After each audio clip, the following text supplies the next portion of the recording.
formidable social enterprise working with survivors of victims of domestic violence. I did for you at the Left-Handers Africa. Amen. Amen. So shall it be. This time next year, I'm going to share my story. So I'm keeping this video as a record of the greatness that is ahead.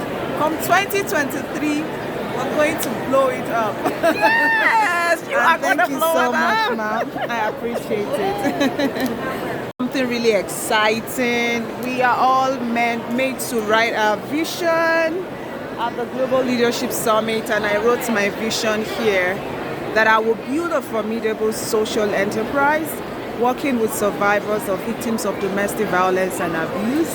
I did for you at the Left-Handers Africa. Amen.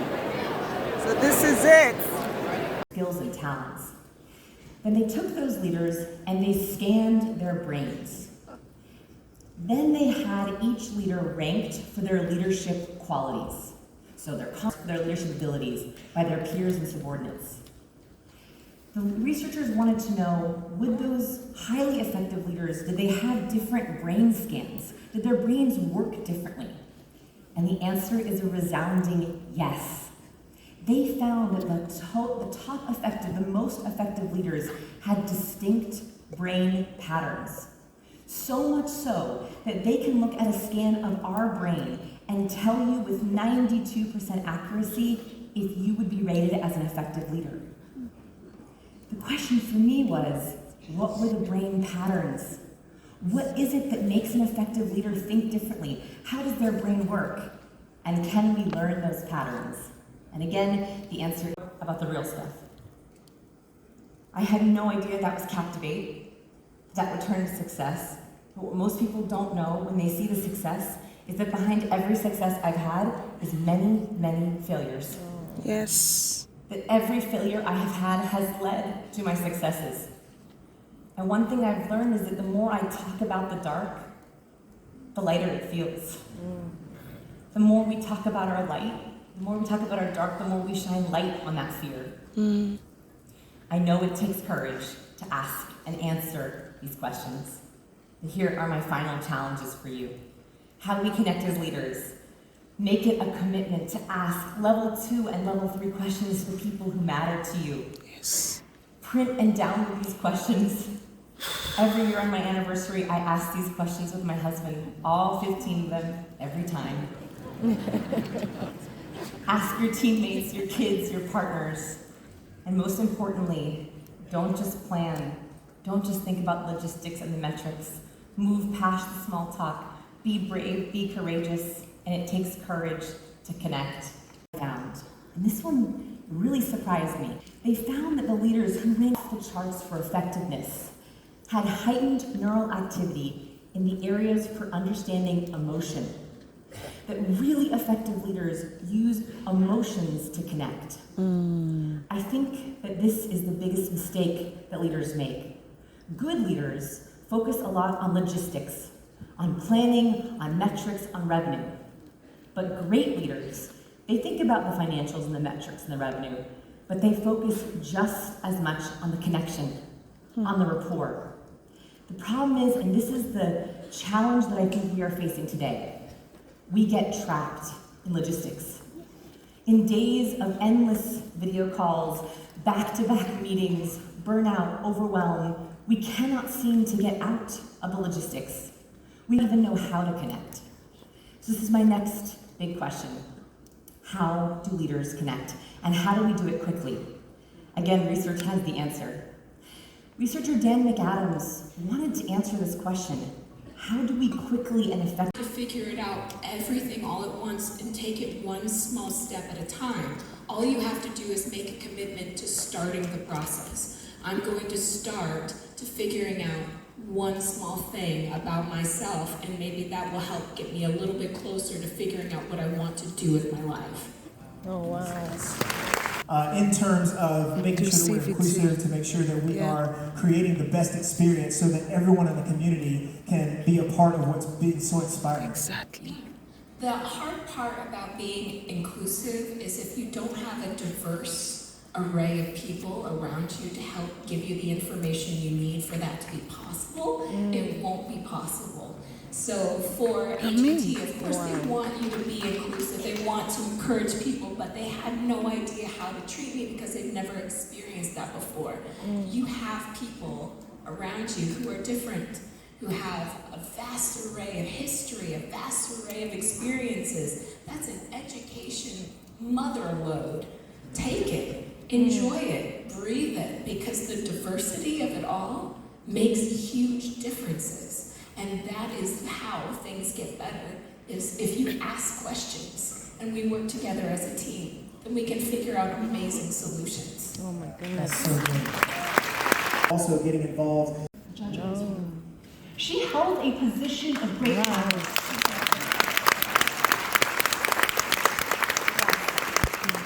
He had told me, by the way, that he wanted to name his daughter Deborah until he met me. So, because he thought that she was such an incredible leader. But she held this position of great power, and she exercised that power with the blessing of God without any shame and without any fear. Yes. He reminded me of the Proverbs 31 woman, a wife, a mother, an entrepreneur, a small business owner. And he joked that he would be like the husbands of that day, sitting at the gate. That's my kind of man. What David taught me that day was my voice mattered, despite what others thought, and that I didn't have to give up what I wanted in life because others expected something different, and it was a powerful realization for me. He encouraged me to reach out to our church's senior pastor, who this other pastor had reported to. And not only did that pastor give us his blessing, he pointed out how successful and powerful his own life was. That pastor ended up marrying us in that church. And the following week, David and I moved to California so I could go to grad school. I'm sure everyone here has found themselves in that similar situation at some point. When you're afraid what you're doing is wrong, when your values and beliefs seem out of line, and somebody is telling you that maybe it's not in the will of God, and you don't know what to believe. I don't know. And as you pray, you don't know what you're hearing. And you start to question what to do. But what would you do if you weren't afraid? We live our lives surrounded by people telling us what they think and who they want to be. But the question is, who does God want you to be?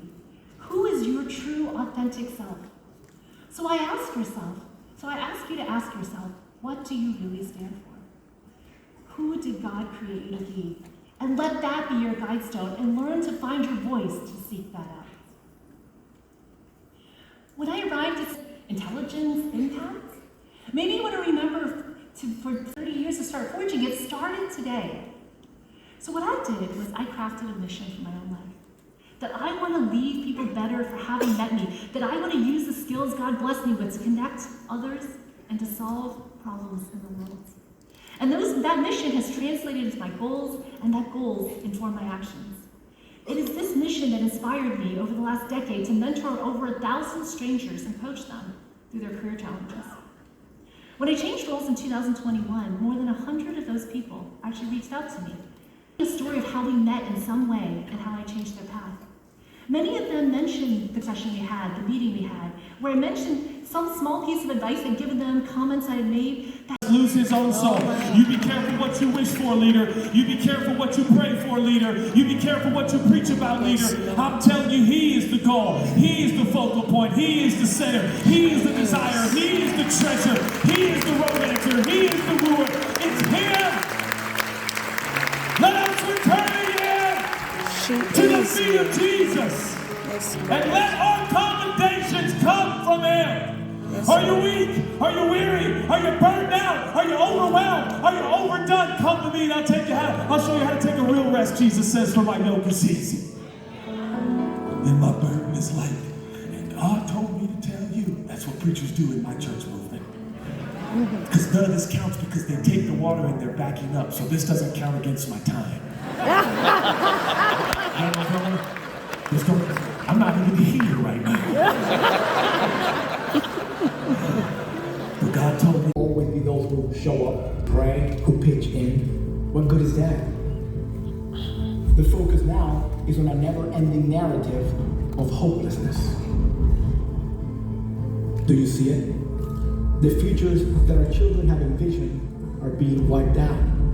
We can save our efforts, our actions. The status quo expectations have overflowed into our values. and trust in God's power. We will not give up, but this is the reality of it. In our moments of weakness, it's hard to believe that there can be beauty amid the pain, that one person can truly make a difference for good.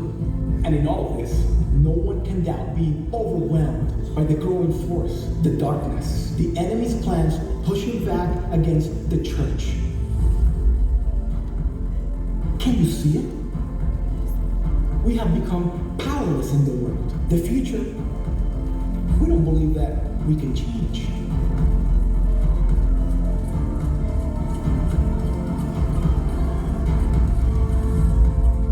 And yet, at World Vision, we know that God can transform our view of a world in crisis and turn our perspective upside down.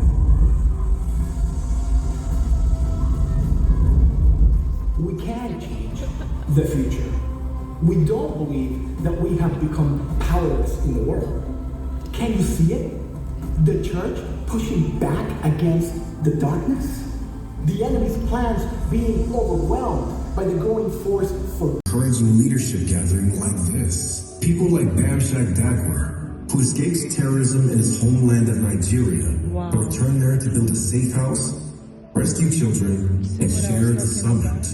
Groups like the nurses in Bolivia, who were inspired by GLS to continue growing as leaders while they fought COVID-19. Organizations like the Youth Ministry in Hungary, who has been motivated by the summit to keep reaching students and impacting the next generation. People like Samuel Petrovsky, who is also reaching students in his country, Serbia, after being influenced by GLS. Leaders like Matsumoto Mambo, who was inspired by the summit to meet the medical needs of his community in Angola, Africa. Countries like those in the Middle East, who holds GLS meetings at undisclosed locations, allowing men and women to receive leadership resources they'd otherwise have no access to. All of these people are able to experience the summit because of you and your contribution to the Global Leadership Development Fund. Translation into more than 55 languages. Scholarships and admission costs as low as $2. Partnerships with schools, shelters, correctional facilities, and more are all made possible by the Global Leadership Development Fund. Influenced by GLS. Leaders like Matsumoto Mambo, who was inspired by the summit to meet the medical needs of his community in Angola, Africa. Countries like those in the Middle East, who holds GLS meetings at undisclosed locations, allowing men and women to receive leadership resources they'd otherwise have no access to.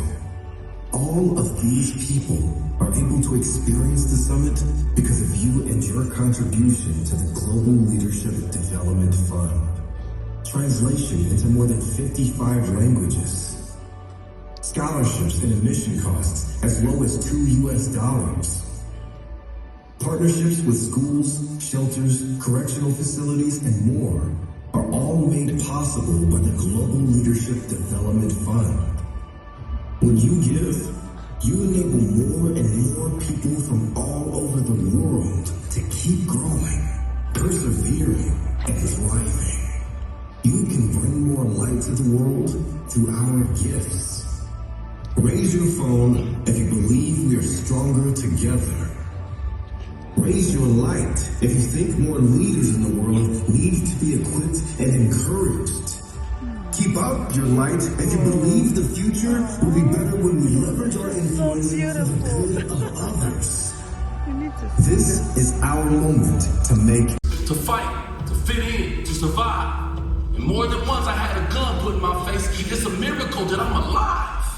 All those years I needed God to save me, but I didn't know how to ask it. The only time I went to church was when someone was in the casket. So when I got to prison for the second time, it was no surprise, but I was afraid. And while I was waiting to be sentenced, I fell to my knees and prayed, God, if you change me, I'll serve you for the rest of my life. I don't know how to explain this, but I heard God reply, you're not gonna be in prison, you're gonna be a pastor. And I can assure you this, once I gave my life to Jesus, everything was different after. A local pastor began to invest in me. He even put me on payroll. And against all odds, after 7 years, I got out on parole. That same pastor knew that I was a leader up and coming. So one of the very first places that he took me to was the Global Leadership Summit. And 2 months after that, I helped launch a church right here where I grew up in the hood. You see, what the enemy meant for evil, God can use it for good. Amen. Glory! I launched one church, then another, in one state and two.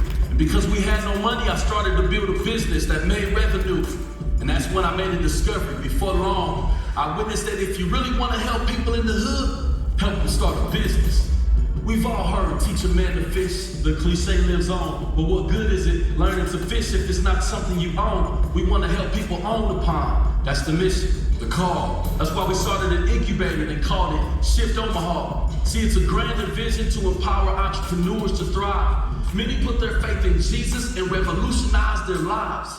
From resources to endowments, funding micro grants, we want to help these entrepreneurs have an extraordinary chance to change the narrative, to change the streets. We're building out new spaces where businesses can meet. We're giving people hope with a new urban apologetic.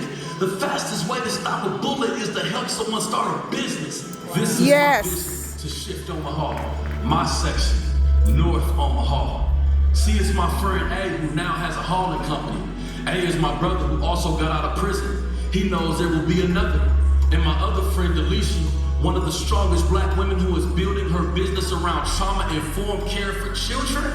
No matter where they're from, no matter what they face, we tell everyone there will be another chance. There will be another day. It's not too late to start. We're here for you.